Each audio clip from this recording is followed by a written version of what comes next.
मसीह के साथ एक होना सीरियल है। फितरत और ज़िंदगी किताब का नाम है। जफर काक साहब मुसन्निफ हैं, प्रोड्यूसर इमानुअल असलम, आवाज़ में शाहताज शौकत। और यहाँ पर हम देख रहे हैं सफ़ा नंबर 94-94। आइए देखते हैं। और ये हिस्सा है, बकिया हिस्सा है, इलाही फितरत, the divine nature, the remaining part of the divine nature.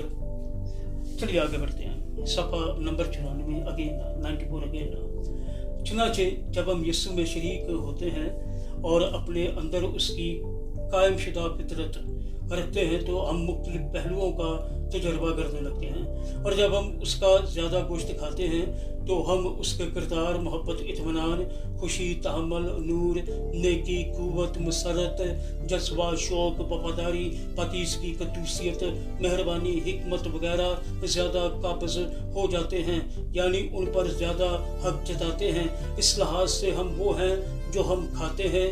जब हम यीशु का गोश्त खाते हैं, जब हम फितरत और दिल में उसके साथ मुत्तहद हो जाते हैं, हमारी पहचान, हमारी असल में बहाली हो जाती है। हम खुदा की कुदरत से अपने अंदर उन लोगों में तब्दील हो जाते हैं जो उसकी मोहब्बत के साथ यगानगत में रहते हैं। अगला जुज़ जो है वो है मोहब्बत से मजबूर, कंपाइल्ड बाय लव। दूसरा ग्रंथियों है 5 बाब है 14वीं आयत है। और खुदावंद के कलाम में यूं मरकूम है, क्योंकि मसीह की मोहब्बत हमको मजबूर कर देती है कि हम ये समझते हैं कि जब एक सब के वास्ते हुआ तो सब मर गए। वाह! खुदावंद के पाक कलाम के पढ़े सुन जाने पर उसकी बरकत नाज़िल हो। सब कहिएगा आमीन। खुदावंद का शुक्र हो। हमारी फितरत हमारे अमाल से ज़ाहिर होती है। जब हम मसीह का बदन खाते हैं तो हम उसकी फितरत को अपने अंदर ले लेते हैं। हमारा पत्थर दिल उसकी गोश्तीन दिल में बदल जाता है। यीशु की मोहब्बत हमारे दिलों को मुत्तहिद करती है, हमारे किरदार की तश्कील और हमारे मिजाज को मजबूर करना शुरू कर देती है।